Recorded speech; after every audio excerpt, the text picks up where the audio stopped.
Magandang umaga sa inyong lahat. Ngayon, ako ang huling tagapag-ulat sa araling ika-4 na yugto ng kasiglahan ng pagsasaling wika sa Pilipinas. Ayon sa LIDCO o Language Education Council of the Philippines at ng slate ng Secondary Language Teacher Education. Anilay, ito ang samahan na nagsasagawa ng proyektong kaugnay sa pagsasalin. Ito ay may dalawang bahagi, pagsangguni at pagsasalin. Ang nasabing proyekto ay sinuportahan ng DES at PNU noong taong 1987. Sinimulan ang proyekto sa mga pag-iimbita ng mga kilalang manunulat mula sa iba't ibang eskular at manunulat mula sa 7 pangunahing wika.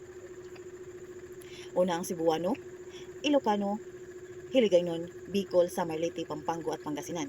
Ang bawat isa ay inaatasan na magdala ng kanilang mga obra na masusulat sa kanilang vernacular na wika. Matapos masuri ang mga akda, ay sinimulan ang ikalawang bahagi ng palihan. Sumailalim ang mga edukador at mga tagapagsalin sa isang sanayan upang lubusan ang gagawing pagsasalin ng mga akda mula sa iba't ibang lugar. Nagkaroon ng ilang mga pagsasalin mula sa mga akdang pampanitikan ng Chinese, Filio-Lecture, Muslim at ilan pang pampanitikan na nagmula sa minor na wika. Ang dalawang bahagi ng palihan ay at sanayan sa pagsasalin sa mga akdang nasusulat sa 7 pangunahing wika.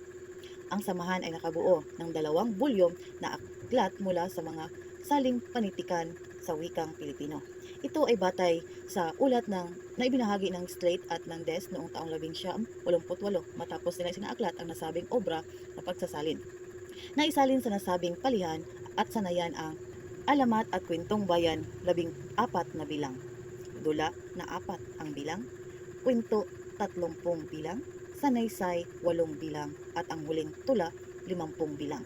Nagsagawa din ang pambansang pampanitikan na kilala sa katawagang Gumel o Gunglo Dagiti manunurat ng mga Ilocano. Ang mga realistikong nagsasalin isinasalin ng samahan ng ilan ng piling akda mula sa kanilang rehiyon.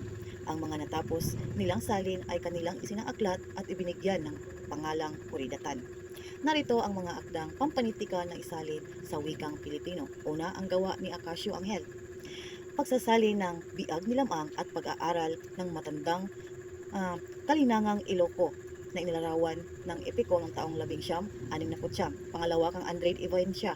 Isang pag-aaral at pagsasalin sa talasalitaan ng piling kwentong bayan sa Mindanao ng wikang Pilipino at Cebuano noong taong 1970.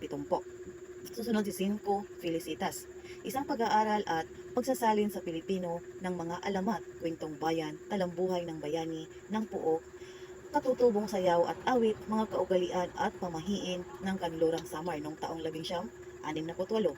Susunod si Palomo Leon, isang pagsasalin ng mga kwentong bayan, pabula at makabagong kwento para sa ikatlong taitang. Hango ito sa salin ni Oli Lipero noong taong 1959. At dito nagtatapos ang aking pag-uulat. Naway marami kayong nalalaman o natutuklas ang mga aral. Muli, magandang umaga sa inyong lahat at paalam!